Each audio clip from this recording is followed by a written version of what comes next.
Bienvenue dans ce nouveau test, le numéro 3. Je vais tester maintenant Ink-Change de Victor Sounds, produit par Balcony Production.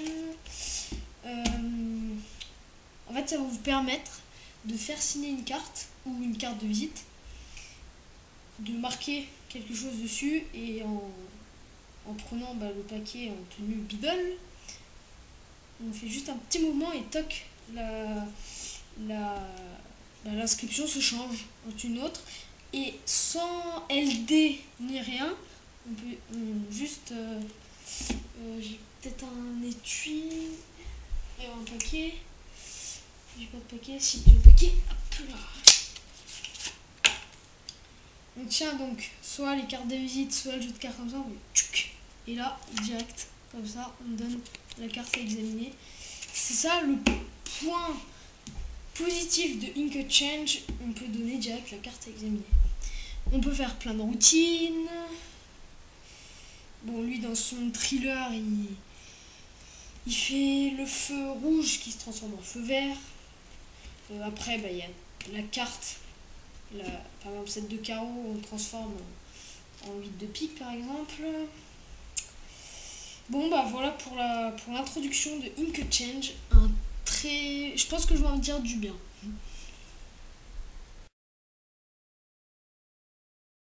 Pour l'unboxing, le déballage, vous recevez une jaquette épaisse dans laquelle un DVD. Et vous recevez avec le DVD deux petits accessoires. Premier accessoire, une colle. Alors c'est une colle en tube de marque américaine. C'est la même que par exemple la colle UU. C'est la même mais c'est une marque américaine. Bon voilà. Vous recevez un autre accessoire, je peux pas vous le révéler. Ça va vous permettre de fabriquer vos gimmicks. Je dis bien vos parce que vous pouvez en fabriquer plusieurs. C'est un bon point. Voilà pour l'unboxing. Pour les points positifs et les points négatifs. Alors les points négatifs, j'en vois qu'un seul. C'est un petit point négatif. On ne peut pas faire le change avec juste la carte. On est obligé d'avoir soit tout jeu, soit au moins 10 cartes ou 5 cartes, mais pas moins. Moi personnellement je le fais avec tout le jeu parce que il n'y a aucune justification. Je vais prendre que 20 cartes, toc. Non. Moi je prends tout le jeu, je donne la carte directe à l'examen et c'est parfait. Donc seul point négatif, voilà, on est obligé de le faire avec minimum 10 cartes. Je crois qu'il n'y a pas de autres points négatifs. Les points positifs. Alors, premier point positif, on fait le change et direct, on donne la carte à l'examen. Je déforme pas la vérité, c'est vraiment et on donne direct comme ça.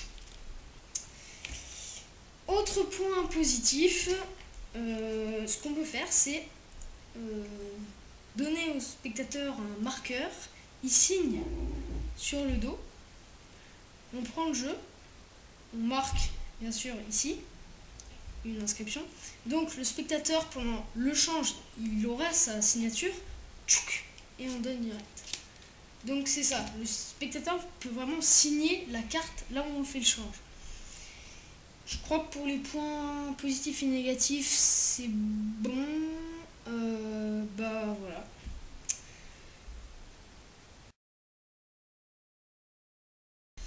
Alors je vais faire une petite comparaison avec Frame de Alexis. Alors je vais pas dire son nom parce que j'ai peur de l'écorcher. C'est celui qui fait les avis d'Alexis sur YouTube. Donc je vais faire une petite comparaison. On commence avec un point commun, c'est qu'on peut faire signer au-dessus, là, écrire, faire le change et alors oui, j'arrive à un point justement, une différence, c'est que Ink Change, on peut direct donner la carte, alors qu'avec Frame, déjà Frame, on prend la carte, on fait tchouk, et là, alors je vois pas de justification, mais on fait le change, on revient mettre la carte et on la reprend. Sur ça, il n'y a aucune justification, c'est pas dérangeant, mais moi j'aime pas trop. Donc c'est pour ça que sur ce point, je préfère Ink Change que Frame. Un point qui va être meilleur pour Frame pour certains et meilleur pour Ink Change pour d'autres, c'est que Frame, on est obligé de prendre la carte, juste la carte qu'on va changer et la changer. Alors qu'avec Ink Change, comme je l'ai dit tout à l'heure, je vais me répéter, on est obligé d'avoir soit quelques cartes, soit tout le jeu. Alors là, je peux pas dire. Pour moi, sur ce point, il y a personne qui est mieux que l'autre parce que c'est pas dérangeant de faire sur le jeu, c'est pas dérangeant de prendre une carte. Après, c'est à vous de voir. Bah, je crois que c'est les deux seuls.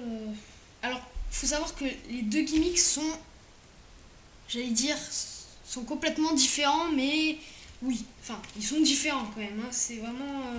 D'ailleurs, je vous ai pas montré. C'est pas compliqué. Hein, dans Frame, vous recevez le DVD et une enveloppe dans laquelle il y a un gimmick prêt à l'emploi et du matériel pour refabriquer le gimmick. Ça, c'est un point positif dans les deux cas, c'est qu'ils vous fournissent le matériel pour vous fabriquer deux gimmicks. Un point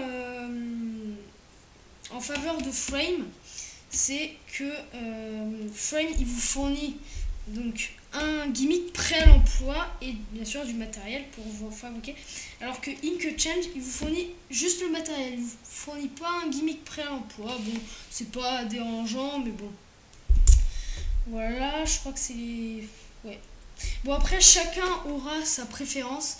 Moi, j'ai une petite préférence sur Ink Change, mais ouais, je vais pas en dire trop parce que sinon ça va révéler les gimmicks. Et enfin, moi personnellement, les gens qui expliquent des tours sur internet, je trouve c'est un peu débile parce que ils s'imaginent pas eux faire une création et qu'on l'explique sur YouTube. Personne n'aimerait qu'on explique leur création sur YouTube, donc ça me met dans tous ces états parce que vraiment j'aime pas ces gens qui révèlent des... Alors pour moi ça me rend service parce que c'est quand je regarde les vidéos qui révèlent sur YouTube, moi j'aime bien, mais je me mets un peu à la place des magiciens et ça me fait pas trop plaisir. Voilà pour la petite comparaison. Il n'y a rien à dire d'autre. Pour les notes de Ink Change, on commence tout de suite avec l'idée et l'originalité. Je vais mettre la note de 3 sur 4 car c'est l'idée est bien pensée car c'est pas la même que tous les autres, mais originalité, bon, il y a Frame, même si Frame je crois qu'il est sorti après. Bon, il y a Frame, après il y a tout ce qui est Numbergram de Chatelain, Prédichange de Lionel Arcade, je me souviens plus les noms, mais il y en a pas mal. Donc 3 sur 4 pour l'idée et l'originalité. Pour la qualité, alors le DVD est assez bien tourné, c'est du pro, j'ai envie de dire. Le matériel fourni est correct, donc je vais mettre la note de 3,5 sur 4 pour la qualité. Ensuite, la difficulté.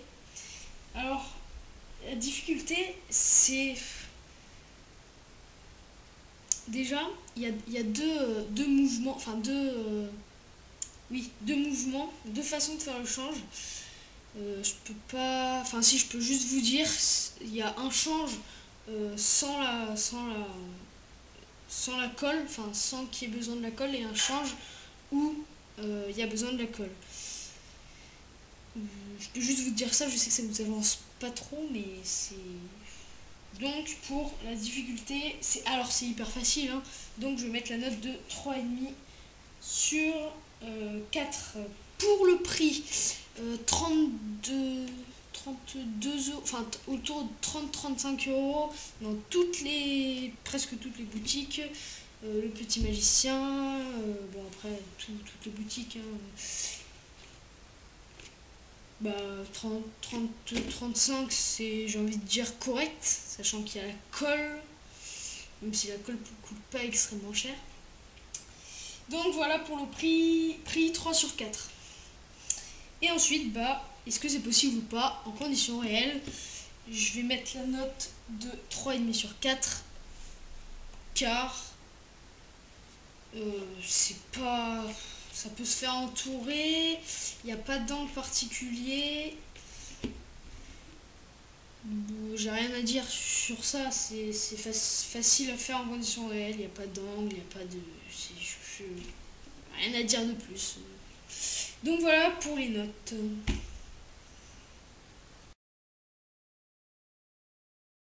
Voilà pour ce test sur Ink Change de Victor Sands. Il a obtenu la note de 16,5 sur 20, qui est une très bonne note. J'ai essayé de noter vraiment correct. Je pense que c'est... Moi, je vous le conseille. Par rapport à Frame, il y en a qui préféreront Frame, il y en a qui préféreront Ink Change. Personnellement, j'ai une préférence pour Ink Change. Mais Frame est très bien aussi. Voilà, c'est tout pour aujourd'hui. À bientôt.